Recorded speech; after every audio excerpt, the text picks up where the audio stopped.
सो hi hello everyone, कैसे हो आप सब लोग। स्वागत है आपका, वेलकम है आपका मेरे यूट्यूब चैनल पे। So after a long break we are starting lecture series again. So sir, इस बार आप हमारे लिए क्या लेके आए हो। सो सर, सबसे पहले मैं आपको बता दूं, ये वीडियो सीरीज बहुत खास होने वाली है उन स्टूडेंट्स के लिए जो सीए फाइनल, सीए इंटर की प्रिपरेशन कर रहे हैं। किसकी सर, कौन से सब्जेक्ट की सर, बट ऑब्वियस है ऑडिट की। तो सर, इस सीरीज में हमको फायदा क्या मिलेगा, इस सीरीज से हमको फायदा क्या मिलेगा sir. Since it's my first lecture, first video, so basically मैं आपको खाली पहले बता दूं, वीडियो शुरू करने से पहले आपको फायदा क्या मिलेगा सर, ये लेक्चर सुनने से हमको क्या फायदा होगा। तो सर, मैंने कुछ भी नहीं किया है, मैंने एडिशनल कुछ भी नहीं किया है। मैंने क्या किया है, जो भी आपकी आरटीपी थी, जो भी आपकी एमटीपी थी, और जो भी आपके पास्ट ईयर के क्वेश्चन पेपर थे, प्रीवियस ईयर के क्वेश्चन पेपर, उनको क्या कर दिया, कंपाइल कर दिया। कंपाइल करके मैंने एक पीडीएफ बनाया और पीडीएफ बना के ये वीडियो मैं आपके लिए रिकॉर्ड कर रहा हूं। तो सर, इससे फायदा क्या होगा। सो बेसिकली देखो, आपको कॉन्सेप्चुअल वीडियोस बहुत सारी आपको देखने के लिए मिल जाएगी, लेकिन इस वीडियो में हम आपको क्या करेंगे sir, question and answer discuss, जो सारे के सारे आरटीपीज, एमटीपीज और पास्ट ईयर में कवर्ड है। सो सर, होगा क्या, आपको फायदा क्या मिलेगा सर, क्वेश्चन एंड आंसर का डिफरेंट पर्सपेक्टिव। सो सर, सबसे पहले एग्जाम में आईसीआई कैसे क्वेश्चंस पूछती है, आपको कैसे एग्जाम में याद रखना है, आपको याद कैसे रखना है आंसर, और मोस्ट इंपोर्टेंट, आपको प्रेजेंट कैसे करना है आंसर, आपको कितना याद करना है, कितना लिखना है, वो सारी चीजें मैं आपको इस वीडियो के अंदर बताने वाला हूं। ठीक है सर। दूसरी चीज सर, काफी बार क्या होता है, स्टूडेंट्स की बहुत सारी रिक्वेस्ट आ रही थी मेरे पास, क्योंकि मैं भी काफी टाइम से रिकॉर्ड नहीं कर पाया हूँ वीडियो लेक्चर। उसके लिए मैं क्षमा चाहूंगा, माफी चाहूंगा, सॉरी बोल दूंगा, reason being due to some personal reasons. But sir, आपको अब वीडियोस रेगुलरली मिलती रहेगी। सो सर, सबसे पहले मैं क्या करूंगा, सारे इंपॉर्टेंट एसेज है ना, जो आपको वो लेक्चर रिकॉर्ड करके दे दूंगा। इंपॉर्टेंट लेक्चर्स के आपको, इंपॉर्टेंट एसेज के आपको लेक्चर्स मिल जाएंगे, प्लस मैं क्या करूंगा, सारे के सारे क्वेश्चन एंड आंसर आपको सोल्व करवा दूंगा। उससे आपको फायदा क्या होगा, देखो कॉन्सेप्ट तो सभी आपको समझ आता है, लेकिन कॉन्सेप्ट को अप्लाई कैसे करना है ना, वो सबसे इंपॉर्टेंट, सबसे डिफिकल्ट टास्क है। ठीक है। दूसरी चीज, आपका सर देखो, जितने भी क्वेश्चन एंड आंसर है, अगर आपने सोल्व कर लिया तो 80 to 85% तो कॉन्सेप्ट आपके यहाँ पे ही कवर हो जाएंगे। ये मेरी गारंटी है, ये मेरा 100% विश्वास है, 100% भरोसा है सर। अगर आप ये लेक्चर देखते हो, अगर आप ये सीरीज देखते हो, तो आपके 100% मार्क्स में एडिशन होगा, 110%, इट्स माय गारंटी। ठीक है सर। दूसरी चीज सर, हमको क्या करना है, कुछ नहीं करना है, आपको आपका टाइम देना है सर। आपका योगदान सिंपल क्या रहेगा, आपका वैल्यूएबल टाइम। वीडियो लंबा हो सकता है क्योंकि मैं कॉन्सेप्ट को डिटेल में समझाने वाला हूँ, तो आप क्या कर सकते हो सर, वीडियो को 1.5x 2x पे देख सकते हो, कोई दिक्कत वाली बात नहीं है। लेकिन वीडियो को छोड़ना मत, क्योंकि मैं क्वेश्चंस के डिफरेंट पर्सपेक्टिव भी आपको बताने वाला हूँ। ये चीज क्लियर। दूसरी चीज सर, अगर हम लोगों ने अभी तक कॉन्सेप्ट नहीं देखे, क्या फिर भी हम वीडियो देख सकते हैं? 100% यस। अगर आप क्वेश्चन आंसर पहले ही सॉल्व कर लोगे तो आपका क्या होगा, 80 to 85% कॉन्सेप्ट ऑलरेडी कवर्ड हो जाएगा, तो आपको और ज्यादा कॉन्फिडेंस आएगा कॉन्सेप्ट को कवर करने में। ये मेरी गारंटी है, 100% सर आपको कॉन्फिडेंस आएगा। चलिए सर, स्टार्ट करते हैं बिना किसी टाइम वेस्ट के, बिना किसी आगे की बातों के। अगर कुछ भी और इंपॉर्टेंट लगेगा तो मैं आपको 100% बता दूंगा। सो सर, हम श्री गणेश कर रहे हैं सर। कहाँ से श्री गणेश जी, कहाँ से कर रहे हैं सर? SA 220 से। सर SA 220 का नाम क्या है sir? Quality control for an audit of financial statement. SA 220 का नाम क्या है sir? Quality control for an audit of financial statement. मैंने क्या कवर किया है सर? पास्ट ईयर के एग्जाम क्वेश्चन, आरटीपीज और एमटीपीज। ठीक है। बट ऑब्वियस है सर, आप मेरा नाम तो जानते ही होंगे सर, मेरा नाम है CA संजय गिलरा। ठीक है सर। ये स्टैंडर्ड्स ऑन ऑडिटिंग की सीरीज रहने वाली है। ठीक है सर, हम लोग कवर क्या करेंगे SA 220 के अंदर? तो सर, हम लोग कवर करने वाले हैं हम लोग acceptance and continuance of client relationship, engagement partner and engagement quality control reviewer की रेस्पॉन्सिबिलिटी किसके रिगार्डिंग? इंडिपेंडेंस के रिगार्डिंग। दूसरा, एंगेजमेंट पार्टनर क्या क्या रिव्यू करेगा, and review of work perform by other. So ये 4 कॉन्सेप्ट आपके कवर हो जाएंगे इन क्वेश्चंस के अंदर। खत्म। ठीक है। चलिए सर, सो सबसे पहला क्वेश्चन है सर, क्वेश्चन है दिसंबर 21, 5 मार्क्स में पूछा गया है। एंड सर, क्या सर हमको ये पीडीएफ प्रिंट करवाने की जरूरत है? नहीं, आप अपना ऑथर का बुक यूज कर सकते हैं। वहां पे भी आपको मोटा मोटी, शायद ये कंपनी का नाम चेंजेस मिलेगा, बाकी मोटा मोटी ये क्वेश्चन आपको मिल जाएगा। तो सर, पहला टॉपिक क्या है sir? Acceptance and continuance of client relationship. अभी मैं क्वेश्चन को क्या कर रहा हूँ, लाइन बाय लाइन पढ़ रहा हूँ, तो आप भी फटाफट साथ में पढ़ सकते हैं। प्रॉब्लम स्टेटमेंट क्या होगी क्वेश्चन में, वो आइडेंटिफाई करेंगे। कैसे पता चलेगा सर कि ये SA 220 का क्वेश्चन है, वो भी हम लोग आइडेंटिफाई करने की कोशिश करेंगे। चलिए सर, तो सर सबसे पहले क्वेश्चन क्या बोलता है, सर एक ACE लिमिटेड है, manufacturer of textile good, got an order of manufacturing of PPE kits in December 2021, but there was shortage of machinery and man power. उसका प्रॉब्लम क्या था, उसके पास मशीनरी की शॉर्टेज थी और मैन पावर की शॉर्टेज थी। To accomplish the ordered requirement of PPE kits, ACE limited approach another manufacturing unit, JEC Limited, for purchase of the unit. JEC Limited was interested in sale of unit, so deal went through and ACE Limited acquired 95% share of JEC Limited. So sir simple सी कहानी है, sir कहानी क्या है, simple सी कहानी है, एक ACE लिमिटेड है, एक JEC लिमिटेड। अभी तक खाली बैकग्राउंड है क्वेश्चन का। ACE लिमिटेड को क्या था, एक मस्त ऑर्डर मिला, बहुत सारे पैसे मिलने वाले थे, तो उन्होंने क्या किया, उन्होंने बोला कि यार मेरी जो एग्जिस्टिंग प्रोडक्शन कैपेसिटी वो तो क्या हो गई 100% यूटिलाइज्ड, अब मेरे को क्या करना पड़ेगा, नया प्लांट खरीदना पड़ेगा। बट नया प्लांट खरीदने के लिए मेरे पास टाइम नहीं है, क्योंकि मुझे ये ऑर्डर फटाफट से फुलफिल करना पड़ेगा। तो उनको एक अपॉर्चुनिटी दिखी, उनको एक दिखा कि भाई एक JEC लिमिटेड करके है जिसके पास सिमिलर यूनिट्स है, तो उन्होंने उसके साथ जाके बातचीत करी और बोला कि भाई हम तुम्हारी ये यूनिट खरीदना चाहते हैं। तो JEC लिमिटेड भी हैप्पी हो गया, दोनों हैप्पी और डील डन, डील हो गई डन। तो सर यहाँ तक तो कुछ बात ही नहीं आई हमारी, हमको क्या आंसर देना है, यहाँ तक कुछ भी बात नहीं है, ये खाली एक बैकग्राउंड है क्वेश्चन का, just a background of situation. अगर आपको लिखना है तो भी लिख सकते हो, ये खाली एक बैकग्राउंड है सिचुएशन, ठीक है। चलिए सर, अब यहाँ से मेरा मोस्ट इंपॉर्टेंट क्वेश्चन चालू होता है सर।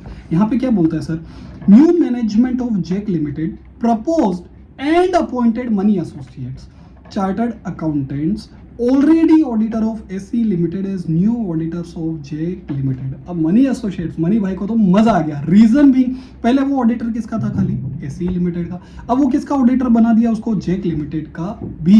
तो उसको तो बल्ले बल्ले शाबा शाबा हो गया, क्योंकि उसको तो मजा आया। मजा आया क्यों, क्योंकि उसको फीस मिलेगी, काम मिलेगा, नया नया मजा आएगा। 100% यस सर, 100% काम मिला। तो चलिए सर, बट सर उसने गलत क्या किया, अब प्रॉब्लम क्या आई अभी तक हमें समझ नहीं आया। सर प्रॉब्लम है ये red highlighted portion. Sir problem क्या है, money associated accepted the assignment without, ये आप हाईलाइट कर लेना अपने क्वेश्चन बैंक में। Considering information whether the conclusion reached regarding the acceptance and continuance of client relationship and audit engagement are appropriate. हाय, ऐसा कैसे सर, एक बात बताओ, हम लोग ACE लिमिटेड के ऑडिटर थे, जी थे सर, क्या हमने यहाँ पे acceptance and continuance of client relationship किया था, एक्सेप्टेंस का फॉर्म भरा था, 100% भरा था सर। अब ACE लिमिटेड के हम ऑडिटर है और हम जब JEC लिमिटेड के ऑडिटर बनने जा रहे हैं, तो क्या हमको ये वापस प्रोसेस परफॉर्म करनी पड़ेगी? आंसर इज यस या नो, कमेंट सेक्शन में जरूर लिख के बताएं सर। सर देखना पड़ेगा क्या बोलता है हमारा SA 220। सर प्रॉब्लम स्टेटमेंट समझे, प्रॉब्लम स्टेटमेंट ये है कि हम एक कंपनी के ऑडिटर है, उन्होंने एक कंपनी नहीं खरीदी और हमें उसमें भी ऑडिटर बना दिया, लेकिन मैनेजमेंट वहां पे भी नया है, यहाँ पे दूसरा मैनेजमेंट है। तो क्या सर हमको वापस क्लाइंट रिलेशनशिप का चेक करना पड़ेगा, हमको कंक्लूड करना पड़ेगा एज पर SA 220। और क्या क्या इंफॉर्मेशन हमको चेक करनी पड़ेगी sir, what type of information should auditor look, तो हमको क्या क्या चेक करना है वो हमको यहाँ पे बताना पड़ेगा। तो सर सबसे पहले मेरे को ये बताओ कि सर SA 220 है वो एप्लीकेबल होगा 100% यस, क्योंकि acceptance and continuance of client relationship का जो टॉपिक है वो काम पे कवर्ड है आपका SA 220 के अंदर। अभी SA 220 क्या बोलता है सर, SA 220 के साथ बट ऑब्वियस है SA 220 भी लग गया और SQC 1 भी लग गया। SA 220 क्यों लगता है, SA 220 कहाँ पे लगता है सर, एंगेजमेंट लेवल पे। SQC 1 कहाँ पे लगता है सर, फॉर्म लेवल पे, ठीक है। अब SA 220 बोलता क्या है सर, SA 220 क्या बोलता है कि the firm to obtain information, form को ऑब्टेन करनी है इन्फॉर्मेशन, क्या क्या इन्फॉर्मेशन ऑब्टेन करनी है वो नीचे आगे की स्लाइड में आपकी प्रेजेंटेड है। अगर आपके पास नया क्लाइंट आ रहे हैं, अगर आप कंटिन्यू कर रहे हो एग्जिस्टिंग क्लाइंट के साथ और क्लाइंट है एग्जिस्टिंग बट आपका एंगेजमेंट है नया, तो मेरी सिचुएशन कौन से वाले में फॉल कर रही है सर, सिचुएशन नंबर 3। तो क्या मुझे SA 220 अप्लाई करना पड़ेगा, आंसर इज यस। क्या मुझे acceptance and continuance of client relationship का फॉर्म भरना पड़ेगा, यस। क्या मुझे कंक्लूड करना पड़ेगा, आंसर इज यस। तो सर मेरी 3 सिचुएशन है। सो बेसिकली SA 220 ने मुझे 3 सिचुएशन दी कि भाई अगर आपके पास नया क्लाइंट आता है तो भी आपको चेक करना है एक्सेप्टेंस एंड कंटिन्यूएंस का क्लाइंट चेकलिस्ट। अगर आप एग्जिस्टिंग पे भी हो तो सर एग्जिस्टिंग पे क्यों चेक करना पड़ेगा, हो सकता है सर्कमस्टांसेस चेंज हो जाए, हो सकता है फर्स्ट ईयर ऑडिट हो तो आपको सर्टेन इन्फॉर्मेशन आपके पास नहीं थी, लेकिन जैसे ही आपने एंगेजमेंट कंटिन्यू किया आपको लगा कि यार ये क्लाइंट तो एक्सेप्ट करके हमने क्या कर दी, गलती कर दी, प्रोफेशनली दिक्कत हो सकती है आगे जाके, तो क्या मुझे वापस रीअसेसमेंट करना पड़ेगा, आंसर इज यस। दूसरी चीज जो अपने क्वेश्चन में एप्लीकेबल है क्या सर, कि नया एंगेजमेंट नया है सर। एंगेजमेंट यहाँ पे नया कैसे हुआ सर, जेक लिमिटेड हमारे लिए नया था, हमारे लिए उसकी ऑडिट नहीं थी, बट क्लाइंट हमारा एग्जिस्टिंग हो गया, तो क्या ये एप्लीकेबल हो जाएगा सर? Answer is yes. तो ऐसे 220 विल बी एप्लीकेबल।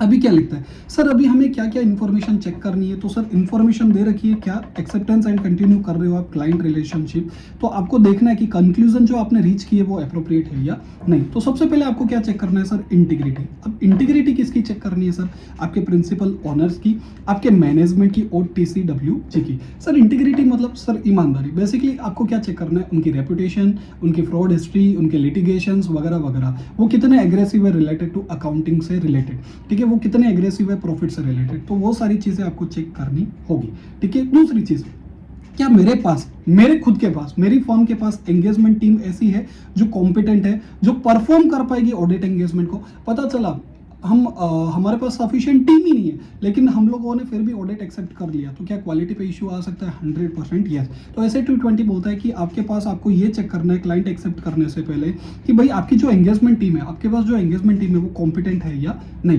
तीसरी चीज, क्या आपकी फर्म और आपकी जो एंगेजमेंट टीम है वो कंप्लाई कर पाएगी with relevant ethical requirement. Sir relevant ethical requirement मतलब इंडिपेंडेंस, क्योंकि हम लोग as an auditor, statutory auditor should be always be independent. Sir हम तो एसई लिमिटेड में अगर अपॉइंटेड है ऑडिटर तो हम तो इंडिपेंडेंट होंगे। 100% यस सर, आपकी बात सही है, लेकिन हो सकता है फॉर एग्जांपल मेरी एंगेजमेंट टीम का एक मेंबर हो जिसके फादर, मदर या एनीवन फ्रॉम हिज फैमिली, वो क्या हो वहां पर, एनी वन फ्रॉम हिज जो बेसिकली ब्लड रिलेशनशिप है, जैसे फॉर एग्जांपल उसके फादर वहां पे क्या हो, जेक लिमिटेड के CFO।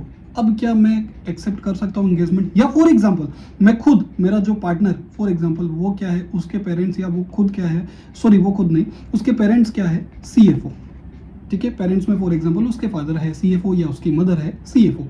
क्या मैं अब एक्सेप्ट कर सकता हूँ सर? क्या मैं इंडिपेंडेंट रह पाऊंगा? तो वो मुझे एसेस करना पड़ेगा। अब फॉर एग्जांपल जो साइनिंग पार्टनर है वो तो हो नहीं सकता है बेसिकली, तो फिर मुझे क्या करना पड़ेगा, या तो दूसरा साइनिंग पार्टनर अलॉट करना पड़ेगा, या फिर मुझे क्या करना पड़ेगा, एंगेजमेंट को भी विड्रॉ करना पड़ेगा। मतलब बेसिकली मैं एंगेजमेंट एक्सेप्ट नहीं कर सकता। लास्ट वन क्या है सर, सिग्निफिकेंट मैटर्स जो अराइज हुए हैं ड्यूरिंग द करंट और प्रीवियस ऑडिट एंगेजमेंट और उनके इंप्लीकेशन क्या है for continuing the relationship. Sir significant matters क्या हो सकते हैं? अब हुआ क्या, फॉर एग्जांपल हम लोग ऑब्जर्वेशंस लेके गए क्लाइंट के पास, ठीक है, observation for example by sales का कट ऑफ था, सेल्स का कट ऑफ इशू था, ठीक है, डेटर्स पे ECL प्रोवाइड नहीं किया था। ये दो चीज़ें हम लोग लेके गए क्लाइंट के पास। क्लाइंट ने बोला सर ठीक है चलेगा ना, एक बार चला लो ना, तो हमको क्लाइंट का एटीट्यूड पसंद नहीं आया, हमने ऑब्जर्वेशन रेज किया, क्लाइंट ने हमको सेटिस्फाइड आंसर नहीं दिया, या क्लाइंट ने हमको sufficient and appropriate audit evidence नहीं दिया। अब SE लिमिटेड ने भी अगर ऐसा किया, जो होल्डिंग कंपनी है, तो जेक लिमिटेड भी, बट ऑब्वियस है किसका सेक्शन फॉलो करेगी, SE लिमिटेड का, तो क्या हमको कंटिन्यू करना पड़ेगा? सर अगर हम SE लिमिटेड को कंटिन्यू करेंगे, नहीं करने वाले, तो सर क्या हम जेक लिमिटेड को कंटिन्यू करेंगे? बट ऑब्वियस है नहीं। तो सर बेसिकली आपको शॉर्टली क्या याद रखना है कि जब भी आपके पास, देखो कंक्लूड अगर मैं करूं इस आंसर को शॉर्ट में, तो सबसे पहले क्या बोल रहा है सर कि अगर आपके पास कोई ऑडिट आए तो आपको पहले ये चेक करना है क्या ये नया एंगेजमेंट है, क्या ये पुराना ही क्लाइंट है जिसके साथ मुझे चेक करना है, क्या ये पुराना क्लाइंट है और एंगेजमेंट नया है? Answer is yes. तो ऐसे 220 विल बी एप्लीकेबल। अब मुझे क्या चीजें चेक करनी है सर? मुझे 4 चीजें चेक करनी पड़ेगी सर, मुझे 4 चीजें चेक करनी पड़ेगी। इंटीग्रिटी किसकी सर? आपका TCWG की हो गई, प्रिंसिपल ओनर्स की हो गई और की मैनेजमेंट की हो गई।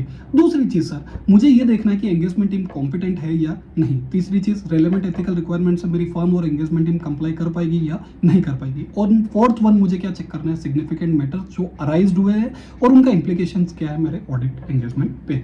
सो बेसिकली आपको 4 चीजें चेक करनी है, ICES, integrity, competency, ethical requirement, significant matters, और ये आपका आंसर खत्म। याद करने का इतना, आपको प्रेजेंट करके आने का इतना। Answer is done. Hope so आपको ये समझ आ गया होगा। तो हम लोग अभी आगे बढ़ रहे क्वेश्चन नंबर 2 पे। होपफुली आपको अगर समझ आ गया है, समझ नहीं आया तो भी आप हमको कमेंट सेक्शन में लिख सकते हैं सर कि ये चीज़ हमको समझ नहीं आई है। आप मेरे को कांटेक्ट कर सकते हैं, नीचे मैं आपको कांटेक्ट नंबर भी शेयर कर दूंगा।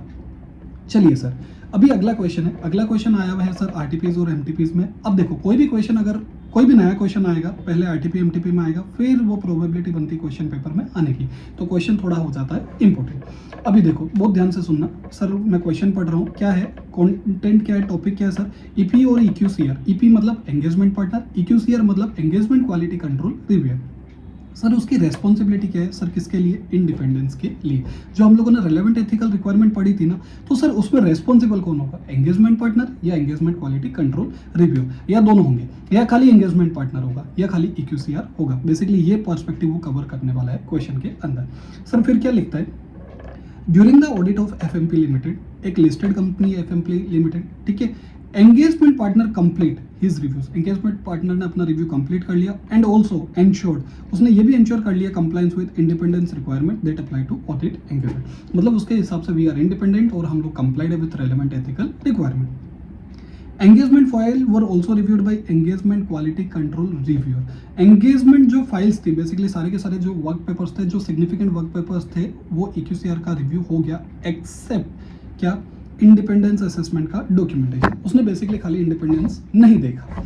अब क्यों नहीं देखा, हो सकता है टीम ने नहीं दिखाया हो सकता है एंगेजमेंट पार्टनर ने मना कर दिया हो। अभी एंगेजमेंट पार्टनर का ने ही मना किया, बोला कि वॉज ऑफ द व्यू, ये प्रॉब्लम स्टेटमेंट है क्वेश्चन में, कि matters related to independence assessment are responsibility of engagement partner and not EQCR। सो यहाँ पे प्रॉब्लम स्टेटमेंट सिंपल इतना है, एंगेजमेंट पार्टनर ने एंगेजमेंट फाइल और इंडिपेंडेंस का डॉक्यूमेंटेशन, एंगेजमेंट फाइल चेक कर ली, इंडिपेंडेंस डॉक्यूमेंटेशन चेक कर लिया, उसको मिला कंप्लेंट। अब EQCR ने क्या किया, एंगेजमेंट फाइल्स तो चेक कर ली लेकिन इंडिपेंडेंस का डॉक्यूमेंटेशन चेक नहीं किया। तो एंगेजमेंट पार्टनर क्या बोलता है कि जब मैंने चेक कर लिया तो बात खत्म, मैं साइन करने वाला हूँ, बात खत्म हो जाती है, तुम्हें चेक करने की जरूरत नहीं है, तुमको गाइड करना है एज पर एसेट 220, क्या ये सही बात है क्या सर? इंडिपेंडेंस की रेस्पॉन्सिबिलिटी किसकी है, खाली EP की, खाली EQCR की, या दोनों की, एंगेजमेंट पार्टनर प्लस EQCR की? तो लिखते हैं, देखते हैं क्वेश्चन क्या बोलता है, आंसर क्या बोलता है। सबसे पहले क्या लिखता है, as per SA 220 engagement partner को कंक्लूड करना है किस पे, कंप्लायंस विद इंडिपेंडेंस रिक्वायरमेंट, उसको कंक्लूड करना है। उसके लिए वो क्या करेगा, उसको ही कंक्लूड करना है कि मेरी टीम कंप्लाइड है या नहीं है, मेरी जो फर्म है वो कंप्लाइड है या नहीं है विद रेलेवेंट इंडिपेंडेंस रिक्वायरमेंट। तो उसको करना क्या है सर, उसको करना क्या है, एंगेजमेंट पार्टनर को 3 चीजें करनी है सर। उसको ऑब्टेन करनी है रेलेवेंट इन्फॉर्मेशन। क्या रेलेवेंट इन्फॉर्मेशन ऑब्टेन करनी है, कहाँ से करनी है सर, फर्म से और नेटवर्क फर्म से। सर फर्म हो गई या नेटवर्क फर्म से, किस लिए sir, to identify and evaluate ऐसे सर्कमस्टांसेस एंड रिलेशनशिप जो क्रिएट कर सकते हैं threat to independence. So basically क्या इन्फॉर्मेशन वो ऑब्टेन कर सकता है, अपनी टीम से पूछ सकता है कि भाई तुम मुझे इंडिपेंडेंस का डिक्लेरेशन दो, तुम मुझे बताओ कि तुम्हारा कोई भी बिजनेस रिलेशनशिप नहीं है, तुम्हारा कोई भी पर्सनल रिलेशनशिप नहीं है, तुम्हारा कोई भी फाइनेंशियल रिलेशनशिप नहीं है ये क्लाइंट से। सो वो क्या करेगा, पार्टनर किससे कंफर्म करेगा, पहले तो अपनी खुद की टीम से, प्लस वो फर्म से भी पूछेगा, प्लस फर्म से पूछेगा कि भाई आप मेरे को रेलेवेंट इन्फॉर्मेशन दो कि भाई कोई भी मेरा टीम मेंबर या मेरी फर्म है जो बेसिकली ये ऑडिट एक्सेप्ट कर सकती है या नहीं कर सकती, क्या मेरी फर्म और मेरी जो एंगेजमेंट टीम मेंबर है वो इंडिपेंडेंट है या नहीं। दूसरा, अब इन्फॉर्मेशन मैंने ले ली, क्या ली इन्फॉर्मेशन, मेरे को रेलेवेंट इन्फॉर्मेशन लेनी, कहाँ से लेनी है सर, फर्म से और नेटवर्क फर्म से। किस लिए लेनी है sir, to identify and evaluate, क्या सर, सर्कमस्टांसेस और रिलेशनशिप जो क्या कर सकते हैं सर, थ्रेट टू इंडिपेंडेंस, वो मुझे चेक करना है। दूसरा, मुझे क्या करना है सर, अब इंफॉर्मेशन ऑब्टेन करके ही मैं क्या करूंगा सर, इवेल्युएट करूंगा। इवेल्युएट क्या करूंगा सर, आइडेंटिफाइड ब्रीचेस जो मेरी फर्म की इंडिपेंडेंस पॉलिसीज एंड प्रोसीजर को और क्रिएट कर रही है threat to independence. So basically मैंने क्या किया, इंफॉर्मेशन ली, इंफॉर्मेशन को पढ़ा, इवेल्युएट किया, और मुझे ये चेक करना है कि क्या कोई ब्रीच हुआ है या नहीं हुआ है, वो मुझे चेक करना है। और तीसरा, मुझे क्या करना है सर, एप्रोप्रिएट एक्शन लेना है ताकि मैं क्या कर सकूं, थ्रेड को एक्सेप्टेबल लेवल पे रिड्यूस कर सकूं या फिर एलिमिनेट कर सकूं बाय अप्लाइंग सेफगार्ड। और क्या कर सकता हूं, ज्यादा से ज्यादा मैं विड्रॉ कर सकता हूं। लास्ट ऑप्शन, वर्स्ट ऑप्शन मेरे पास क्या होगा, विड्रॉ फ्रॉम द एंगेजमेंट।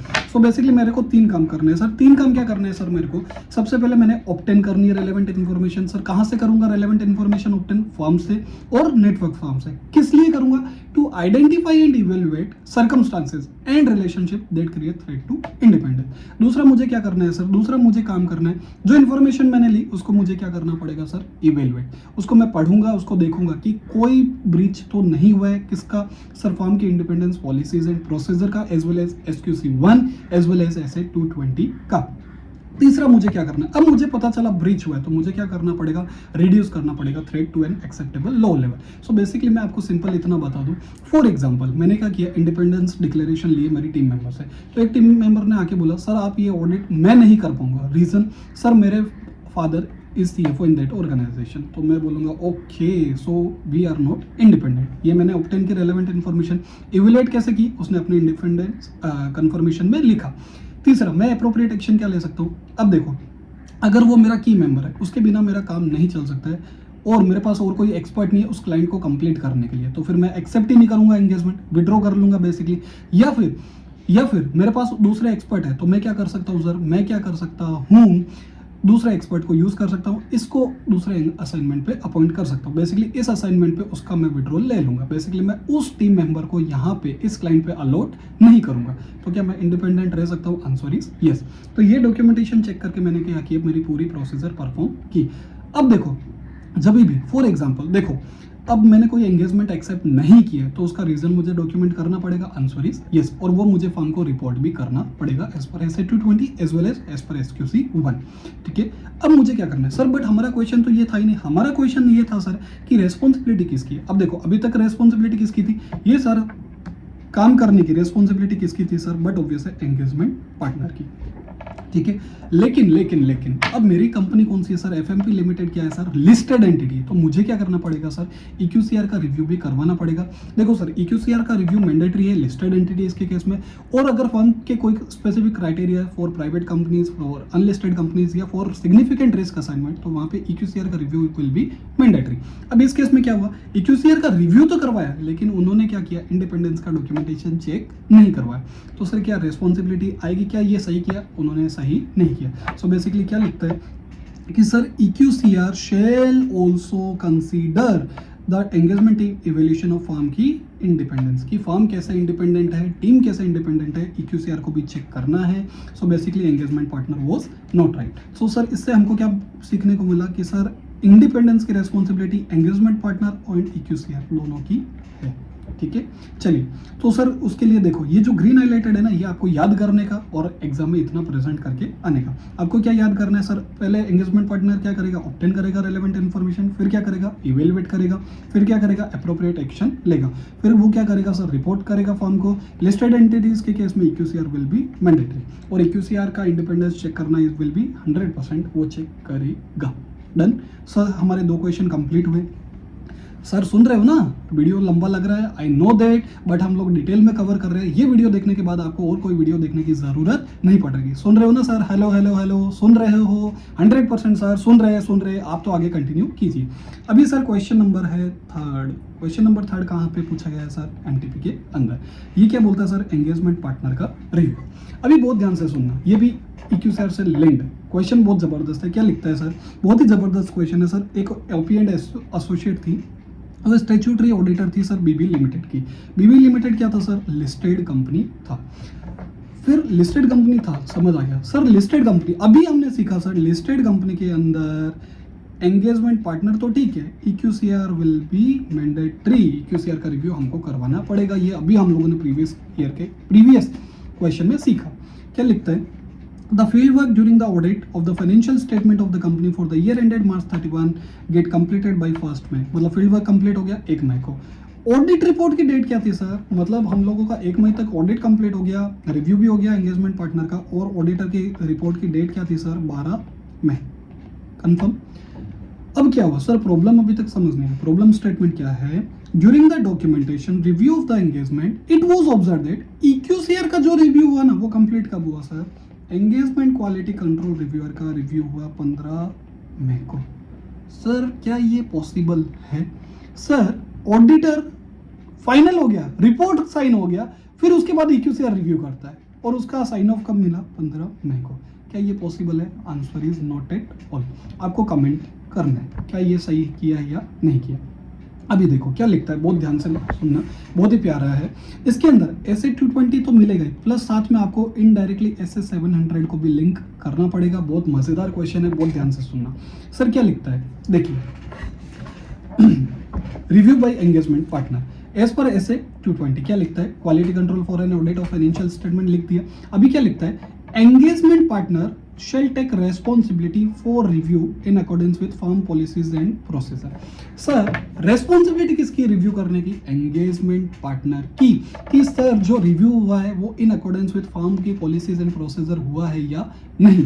तो सर उसमें क्या करना है? सर जब भी आप लिस्टेड एंटिटीज की ऑडिट करो तो ऐसे 220 बोलता है कि एंगेजमेंट पार्टनर शेल मतलब मैंडेटरी क्या डिटरमाइन क्या इक्यूसीआर अपॉइंट हुआ है, क्योंकि एंटिटी कैसी है बेटा? लिस्टेड. तो क्या इक्यूसीआर अपॉइंट हुआ है? दूसरा उसके साथ आपको क्या करना है सर? डिस्कस करने हैं सिग्निफिकेंट मैटर्स. अब सर सिग्निफिकेंट मैटर्स कैसे हो सकते हैं सर? जैसे सेल्स का कट ऑफ हो गया, प्रोविजन एंड कंटिजेंसीज हो गया, लाइबिलिटीज हो गया, एस्टिमेशंस हो गए, अकाउंटिंग एस्टिमेट्स हो गए, चेंज इन अकाउंटिंग पॉलिसीज हो गई, आपका एक्सपेक्टेड क्रेडिट लॉस की पॉलिसी हो गई, आपका कोई नया इंडेक्स है whether it will be applicable और नोट. जैसे अभी नया लेबर कोड आया है तो उसके क्या कॉम्प्लेक्सिटीज है, क्या डेटा डॉक्यूमेंटेशन में मिसिंग है, क्या क्लाइंट ने किया है, क्या क्लाइंट ने नहीं किया है, क्या लेबर कोड का इंपैक्ट सही लिया है या नहीं लिया अपने फाइनेंशियल स्टेटमेंट के अंदर, वो उसको सारी चीजें चेक करनी है. तो ये सारे हो गए सर मेरे significant matter. Significant matter will also include new developments. ठीक है, तो वो आपको किसके साथ डिस्कस करना है? इक्यूसीआर के साथ. ये किसकी रेस्पॉन्सिबिलिटी बेटा? एंगेजमेंट पार्टनर की. लास्ट क्या बोलता है? लास्ट लाइन इंपॉर्टेंट है जो इस क्वेश्चन का प्रॉब्लम स्टेटमेंट है. क्या? Not date the audit report until completion of EQCR review. So problem statement क्या था? ऑडिट रिपोर्ट साइन हो जाती है 12 मई को. इक्यूसीआर का रिव्यू कब होता है? 15 मई को. क्या पॉसिबल है? Answer is no. ऐसे 220 क्या बोलता है सर? एंगेजमेंट पार्टनर को तीन चीजें काम करना है, तीन काम करना है जब वो रिव्यू करे. सबसे पहले क्या? लिस्टेड एंटिटीज में क्या इक्यूसीआर अपॉइंट हुआ है? Answer is yes. तो कोई दिक्कत वाली बात नहीं. यहाँ पे इक्यूसीआर तो अपॉइंट हुआ है, ये प्रॉब्लम स्टेटमेंट नहीं. दूसरा डिस्कस करने सिग्निफिकेंट मैटर. अब जब इक्यूसीआर अपॉइंट हुआ है, इक्यूसीआर का रिव्यू भी हुआ है तो 100% डिस्कस तो किए ही होंगे. प्रॉब्लम क्या हो गई सर? प्रॉब्लम नंबर 3 ये हो गई कि आपको ऑडिट रिपोर्ट सब तक साइन नहीं करनी है जब तक आपका एंगेजमेंट क्वालिटी कंट्रोल रिव्यूअर का रिव्यू कंप्लीट नहीं हो जाता है. तो यहाँ पे क्या हो गया? ऑडिट रिपोर्ट पहले साइन हो गई, इक्यूसीआर रिव्यू हुआ बाद में. तो यही दिक्कत हो गई. सो ये SA 220 का क्या हुआ सर? Non compliance. कंफर्म. अभी देखो, अभी सर SA 700 भी यहाँ पे लिंक किया है. SA 700 क्या बोलता है sir? Audit report to be dated not earlier than the date where auditor has obtain sufficient and appropriate audit evidence. Sir ये लाइन क्यों लिखी है? जब तक देखो हमारा ऑब्जेक्टिव क्या है ऑडिट का? To obtain sufficient and appropriate audit evidence so that हमारे financial statement are free from material misstatement. अब मटेरियल मिसस्टेटमेंट किससे हो सकते हैं सर? फ्रॉड या एरर से. अब मेरे को एक बात बताओ, ऑब्टेन करना है sufficient and appropriate audit evidence. तो sir sufficient and appropriate audit evidence EQCR review हो गया. इक्यूसीआर रिव्यू होने के बाद ही we can comfortably say, engagement partner can comfortably say कि हमारे जो कंक्लूजन है, हमारा जो वर्क है वो सपोर्ट कर रहा है कंक्लूजन को और हम लोगों ने सब कुछ कंप्लाई किया है. तो यहाँ पे भी क्या हुआ sir? Sufficient and appropriate audit evidence आपको मिला? आपको नहीं मिला, आपने बाद में ऑब्टेन किया. तो यहाँ पे क्या हुआ सर? नॉन कंप्लायंस हुआ. ऐसे 700 का आंसर इज यस. फिर क्या लिखता है? लिस्टेड एंटिटीज के केस में EQCR review assist the auditor in determining whether sufficient and appropriate audit evidence has been obtained. देखो EQCR का मतलब क्या हुआ? Engagement quality control reviewer. अभी देखो वो क्या हेल्प करेगा? वो हेल्प करेगा एंगेजमेंट पार्टनर को कि आपने जो डॉक्यूमेंटेशन किया है, आपने जो कंक्लूजन रीच किया है वो अप्रोप्रिएट है या नहीं है, वो in compliance with professional legal and regulatory requirement के हिसाब से है या नहीं है, वो आपको हेल्प करेगा. अभी आपने उसकी ही बात नहीं सुनी और आपने पहले ही साइन कर दी तो वो चलेगा? वो नहीं चलेगा. ऐसे 220 क्लियर कट मना करता है. तो यहाँ पे क्या हुआ सर? यहाँ पे क्या हुआ? देखो ये हुआ कंक्लूजन. क्या? दस in the given case signing off audit report कब हुई? मई 12 को. और इक्यूसीआर रिव्यू का कब हुआ? मई 15 2018 which is not in order. तो देखो सबसे पहले क्या हुआ? सबसे पहले देखो क्वेश्चन कैसे स्ट्रक्चर करना है आपको. देखो 3 क्वेश्चन अपन ने कर लिए. तो सबसे पहले आपको लिखना है प्रोविजन. जो ये प्रोविजन कहाँ लिखा हुआ है? ये. ठीक है. दूसरा सर आपको क्या करना है सर? क्रॉस रेफरेंस करना है कि गिवन सिचुएशन के साथ कि सर गिवन क्वेश्चन में हुआ क्या, प्रॉब्लम स्टेटमेंट क्या था. तो सर ये रहा मेरा प्रॉब्लम स्टेटमेंट जो हमने क्वेश्चन में लिखा है. ठीक है. एंड लास्ट मुझे क्या कंक्लूड करना है? देखो इसके नंबर मिलेंगे लेकिन सबसे ज़्यादा जो नंबर होंगे वो इसके होंगे. इसके भी मार्क्स मैटर करते हैं. फॉर एग्जांपल अगर आपने ये लाइंस नहीं लिखी, आपने कंक्लूड नहीं किया कि ऑर्डर में था या नहीं था, तो आपके नंबर डेफिनेटली कट होंगे. ठीक है. आप क्या कर सकते हो सर? रेड हाईलाइटेड जो है वो आप याद करने का और एग्जाम में पूरा प्रेजेंट करके आने का काम हो जाएगा आपका इजीली. ठीक है सर। अब है सर मेरा last question, review work perform by others, MTP में पूछा गया क्वेश्चन है। तो सर क्या क्वेश्चन है जानते हैं। सर ये रिव्यू करना है, अगेन ये रिव्यू से रिलेटेड है। तो देखो कहीं ना कहीं मैंने क्वेश्चन की फॉर्म भी कैसी रखी है, लॉजिकल रखी है, तो आपको समझने में ईजी होगा। सर क्वेश्चन क्या बोलता है, पहले पढ़ते हैं अपन क्वेश्चन। देखिए क्वेश्चन क्या बोलता है सर, सुन रहे हो सर 100% पक्का। चलिए वीडियो मुझे पता है लंबा हो रहा है सर, कितना लंबा, लेकिन बेटा डिटेल में डिस्कशन करना है तो लंबा तो हो गई। सो सर इसको शॉर्ट कैसे कर सकते हैं, जस्ट कुछ भी नहीं, 2x। ठीक है चलिए सर क्या बोलता है, ऋषि कुमार एंड कंपनी, सुन रहे हो ना, Rishi Kumar and company has appointed as an auditor of PK limited. ठीक है 2016-17 में CA Kumar, one of the partner, completed entire routine audit work by 29 May. 29 मई को उसने सारा ऑडिट का जो वर्क पेपर है, रिव्यू है, वो सारा कंप्लीट कर दिया, वो साइनिंग पार्टनर था। लेकिन हुआ क्या, अनफॉर्चुनेटली मिरेकल अचानक से क्या हुआ sir, very next morning while roving toward office of PK limited, basically वो बोर्ड मीटिंग या एजीएम अटेंड करने जा रहा था, to sign final audit report, sign करने ही जा रहा था, CA Kumar met with a road accident and died. बाप रे। सो हुआ क्या, सीए कुमार जा रहा था साइन करना उसके नसीब में नहीं था और वो टाटा बाय बाय हो गया। तो अब हुआ क्या, तो सर इस केस में क्या होगा, अब इस केस में हुआ क्या, ऋषि कुमार एंड कंपनी है तो कुमार तो चला गया, अभी ऋषि बचा। ऋषि क्या बोलता है, another partner of major Rishi Kumar and company therefore sign the accounts of PK limited without reviewing the work perform by CA Kumar. Sir एक बात बताओ, प्रॉब्लम क्या है इसमें। Sir Rishi Kumar and company है, फर्म की पॉलिसीज सेम है, ठीक है। अब मेरे को एक बात बताओ सर, जब कुमार तो टाटा बाय बाय हो गया, रिव्यू किसने किया, कुमार ने, साइनिंग पार्टनर कौन था, कुमार, सिग्निफिकेंट मैटर भी किसको पता थे, कुमार। क्या ऋषि बिना काम देखे, बिना कुमार का वर्क रिव्यू करे, क्या वो ऐसे ही साइन कर सकता है, ऐसे 220 बोलता है, आंसर इज नो।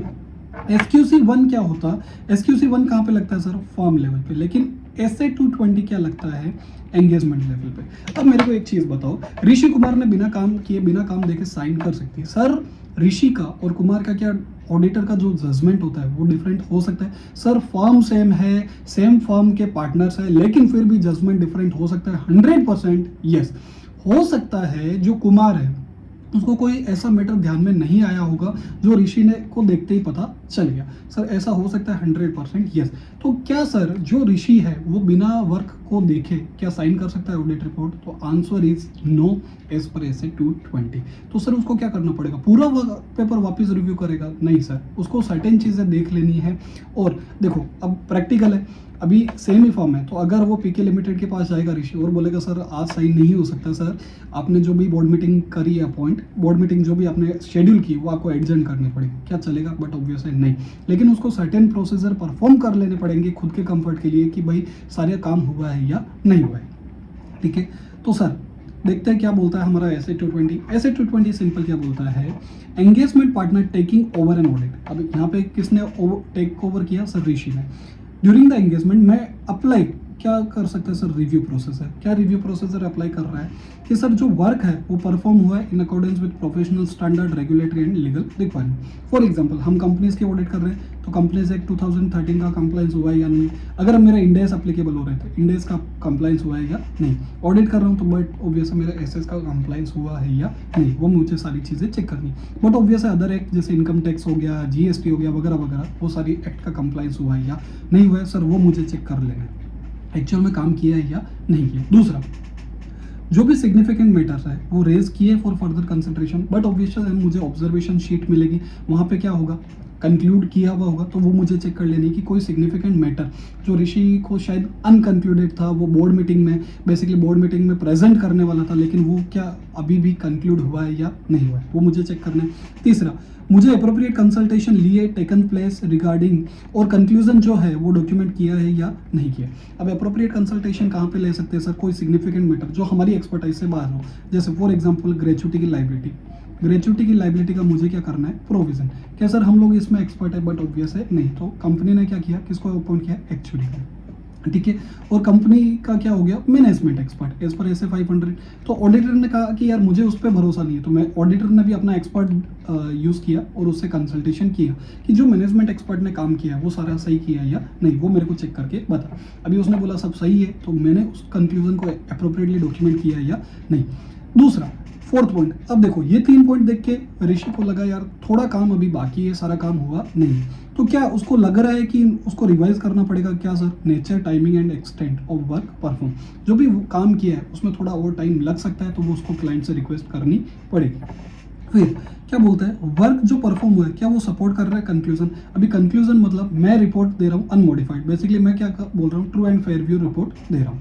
तो अभी जो मेरा काम है, अभी पता चल रहा है कि जब मैंने काम देखा, मैंने ऑब्जर्वेशन शीट देखी मेरी टीम की, तो उसमें बहुत सारे ऑब्जर्वेशन ओपन थे जो क्लाइंट ने सोल्व नहीं किए, और वो सारे के सारे ऑब्जर्वेशन क्या थे, मटीरियल थे, और मैं इधर रिपोर्ट दे रहा हूँ ट्रू एंड फेयर व्यू। क्या ये आपस में एक दूसरे को कॉन्ट्राडिक्ट कर रहे हैं? Answer is yes. तो फिर मुझे क्या करना पड़ेगा, मेरा रिवाइज करना पड़ेगा क्या sir? Nature, timing and extent of work perform.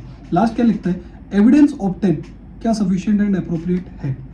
अभी फॉर एग्जांपल मैंने क्या किया सर, मैंने ग्रेचुइटी रिपोर्ट ले ली, ठीक है, ग्रेचुइटी रिपोर्ट ली, बट मैंने साइंड नहीं ली, क्या वो sufficient and appropriate audit evidence हुआ? आंसर इज नो, ठीक है। तो मुझे sufficient and appropriate audit evidence भी उनसे लेना पड़ेगा। Last, objective of engagement procedure achieve. अभी हर एक ऑडिट प्रोसीजर का एक ऑब्जेक्टिव होता है कि भाई ये रिस्क मिटिगेट होगा इस प्रोसीजर को परफॉर्म करने से, तो क्या वो अचीव हुआ है या नहीं, तो ये सारी 7 चीज़ें मुझे चेक करनी पड़ेगी। सो सर पहला क्या हुआ कि सर जो वर्क परफॉर्म हुआ है वो वर्क परफॉर्म हुआ इन अकॉर्डेंस विद, जो वर्क मेरा परफॉर्म हुआ है वो in accordance with professional standard, regulatory and legal requirement से हुआ है या नहीं हुआ है। दूसरा, सिग्निफिकेंट मैटर्स रेज किए फर्दर कंसिडरेशन के लिए, अप्रोप्रिएट कंसल्टेशन लिए, मुझे रिवाइज करना पड़ेगा nature, timing and extent, work perform support कर रहा है कंक्लूजन को, क्या एविडेंस मैंने सफिशिएंट एंड अप्रोप्रिएट लिया है या नहीं लिया, और जो मेरा ऑब्जेक्टिव है एंगेजमेंट प्रोसेस का वो अचीव हो रहा है या नहीं हो रहा। ये 7 चीज़ें मुझे करनी पड़ेगी, इसके बिना मैं ऑडिट रिपोर्ट साइन नहीं कर सकता। आगे क्या लिखता है, देखो ऑडिटर कभी भी अगर डेलीगेट करता है वर्क तो उसको क्या करना पड़ेगा, he will be continue B responsible for forming and expressing his opinion on financial information. देखो ऑडिटर अकेला तो सारा ऑडिट नहीं कर सकता, बट ऑब्वियस है उसने एक्सपर्ट सीएस रखे होंगे, उसके अंडर एक्सपर्ट इंटर्न्स रखे होंगे जिन्होंने सारा काम किया होगा, बट क्या फिर भी उसको रिव्यू करना पड़ेगा? देखो उसने डेलीगेट किया, फिर भी ये सारे रिव्यू प्रोसेसर परफॉर्म करने पड़ेंगे। आंसर इज यस, क्योंकि ही विल कंटिन्यू, फिर भी वही रेस्पॉन्सिबल रहेगा। रीजन बिंग आपने डेलीगेट किया है वर्क, बट इसका मतलब ये नहीं कि आपने डेलीगेट कर दी रेस्पॉन्सिबिलिटी, तो आपको तो continue he will be responsible for expressing his opinion. दूसरी चीज़, जब भी वो डेलीगेट करे तो वो रिलाई तो कर सकता है, क्योंकि बट ऑब्वियस है उसने टीम भी एक्सपर्ट रखी होगी, सीए रखे होंगे, बट उसको क्या करना पड़ेगा, एडिक्वेट स्किल एंड केयर, उसको एक्सरसाइज परफॉर्म कर लेनी पड़ेगी, एडिक्वेट स्किल एंड केयर। उसको ये देख लेना पड़ेगा कि टीम ने काम तो किया है ना परफेक्टली, जो मैंने बोला था, जो टीम को इंस्ट्रक्शन दिए थे वो सारे इंस्ट्रक्शन फुलफिल हुए हैं या नहीं। Last, auditor should carefully direct supervise and review the work delegated. Auditor को ये भी चेक करना पड़ेगा कि उसने जो भी काम दिया है वो उसको देखना पड़ेगा कि उसने परफेक्टली रिव्यू किया है या नहीं किया है, परफेक्टली रिव्यू हुआ है। जैसे फॉर एग्जांपल एक जूनियर टीम मेंबर है, उसका रिव्यू सीनियर टीम मेंबर ने किया है या नहीं किया, बेसिकली मेकर चेकर कंट्रोल। सो मेकर चेकर हुआ है या नहीं हुआ है। तो यहाँ पे क्या हुआ है सर, यहाँ पे क्या हुआ, काम किसने किया, कुमार ने, बट ऋषि ने क्या कर दिया, साइन कर दिया बिना रिव्यू प्रोसीजर परफॉर्म किए। तो क्या ये ऐसे 220 का कंप्लायंस है? Answer is no. क्लियर, ठीक है। तो सर हमको क्या करना है, सो यहाँ पे सिंपल 7 चीज़ें हमको चेक करनी है। सो सबसे पहले हमको क्या लिखना है, अगेन प्रोविजन, फिर उसको गिवन सिचुएशन के साथ क्या करना है, क्रॉस रेफरेंसिंग, और लास्ट में हमको क्या करना है सर, कंक्लूड। हमारा आंसर खत्म। तो सर आपको जो ये रेड हाईलाइटेड है इस पीडीएफ के अंदर, ये पीडीएफ आपको इजीली मिल जाएगा। ये जो रेड हाईलाइटेड है वो आपको याद करने, आपके क्वेश्चन बैंक में आप हाईलाइट कर सकते हो, याद इतना करने का, प्रेजेंट पूरा करके आने का। चलिए सर, तो ये हमारा यहाँ पे 4 क्वेश्चन हमारे खत्म होते हैं सर। जितने भी आरटीपीज, एमटीपीज और पास्ट ईयर के जो क्वेश्चन पेपर थे वो मैंने सारे यहाँ पे कवर कर लिए हैं, ठीक है, फ्रॉम मई 2018 टिल डेट, ठीक है सर, वो मैंने यहाँ पे कवर कर लिया, ठीक है सर।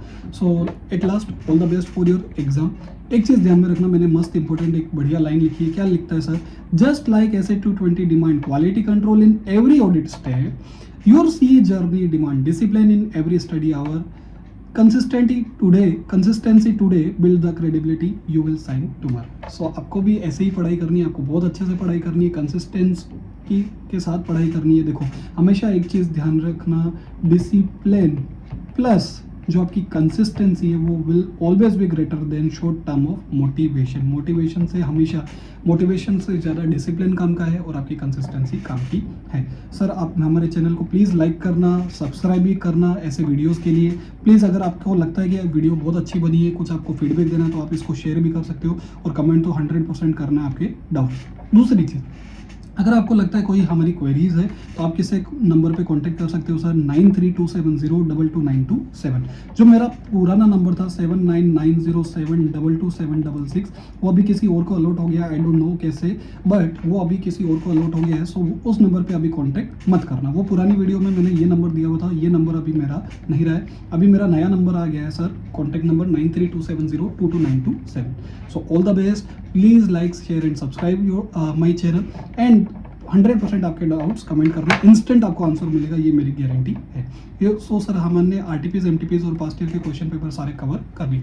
सर ये पीडीएफ हमको कहाँ से मिलेगा? आप मेरे को व्हाट्सएप कर दो, मैं आपको ग्रुप में ऐड कर दूंगा। मैंने वहाँ पे पीडीएफ ऑलरेडी पोस्ट कर रखी है। सो व्हाट्सएप इस नंबर पे कर दो, हाय हेलो करके, सर मैंने यूट्यूब वीडियो देखा है, मुझे ऐसे 220 का पीडीएफ चाहिए, मैं आपको इंस्टेंटली आपको शेयर कर दूंगा। सर ये पीडीएफ प्रिंट करवाने की ज़रूरत है? बिल्कुल ज़रूरत नहीं है। मैंने क्या किया, कोई भी लैंग्वेज कुछ भी चेंज नहीं किया, मैंने खाली इसको पीडीएफ के फॉर्म में बनाया है, प्रेजेंटेशन के फॉर्म में बनाया है, जो इंपॉर्टेंट है वो रेड हाईलाइट कर दिया। सो आपको प्रिंट करवाने की कोई भी ज़रूरत नहीं है, आप डायरेक्टली क्वेश्चन बैंक में आप अपना हाईलाइट कर सकते हो। सर एक लास्ट इंपॉर्टेंट अनाउंसमेंट, सर जो बच्चे, मैं एक कुछ इंपॉर्टेंट अनाउंसमेंट करने जा रहा हूँ, बेसिकली ये प्री अनाउंसमेंट हो जाएगा। सो बेसिकली मैं क्या कर रहा हूँ सर, सीए फाइनल का लाइव बैच स्टार्ट कर रहा हूँ सर। फेस टू फेस होगा नहीं सर, ये होगा online, but it will be live. Sir इस बैच की क्या खास बात होगी? सिंपल, जो भी आईसीआई का स्टडी मटेरियल है वो हम लाइन बाय लाइन कवर करेंगे हमारे बैच में, कोई भी रेफरेंस बुक नहीं, लेकिन आईसीआई का स्टडी मटेरियल पढ़ के हम लोग क्लास के अंदर ही क्या बनाएंगे सर, हैंड रिटन नोट्स हम लोग बनाने वाले हैं। प्लस आपके सारे के सारे आरटीपीज, एमटीपीज एंड पास्ट ईयर के क्वेश्चन पेपर आपके यहाँ पे कंप्लीट हो जाएंगे, ठीक है। तीसरी चीज़, इस लेक्चर के दौरान हम आपको टेस्ट भी लेंगे, chapter wise test series, unit wise भी टेस्ट सीरीज हम आपकी लेंगे। एंड जो एक बड़ा इंपॉर्टेंट बेनिफिट है वो क्या है sir, it is very, cost क्या है रहेगी sir, cost will be very reasonable. आप मेरे दिए गए कॉन्टैक्ट नंबर पे आप मेरे को कॉन्टैक्ट कर सकते हैं sir, it will be, trust me, it will be very reasonable. Sir अगर हमको वीडियो पसंद नहीं आए, सॉरी हमको लेक्चर पसंद नहीं आए, तो क्या करना है सर, आपको कुछ नहीं करना है सर। डेमो के लिए आप रजिस्ट्रेशन करवा सकते हो, 7 डेज नहीं, आप 15 डेज का डेमो ले लेना। लेकिन अगर फिर भी आपको पसंद नहीं आता है तो आपके डेमो की रजिस्ट्रेशन फीस भी वापस, अगर आपको पसंद आया तो आपको रेस्ट फीस आपको जमा करवानी पड़ेगी। सो बेसिकली ये सारे बेनिफिट्स आपको मिलने वाले हैं, ठीक है। और ज़्यादा जानकारी के लिए और ज़्यादा डिटेल्स के लिए आप मेरे को कॉन्टैक्ट कर सकते हो सर। कहाँ पे सर कॉन्टैक्ट करना है सर, नंबर वापस लिख देता हूँ, 9327022927 पे आप मेरे को यहाँ पे कांटेक्ट कर सकते हो। Thank you so much sir. And कोई भी क्वेश्चन हो तो आप मेरे को इस व्हाट्सएप नंबर पे आप 100% सर कांटेक्ट कर सकते हो। Thank you so much. Hopefully आपका एग्जाम बहुत बढ़िया होगा। Thank you so much, all the best.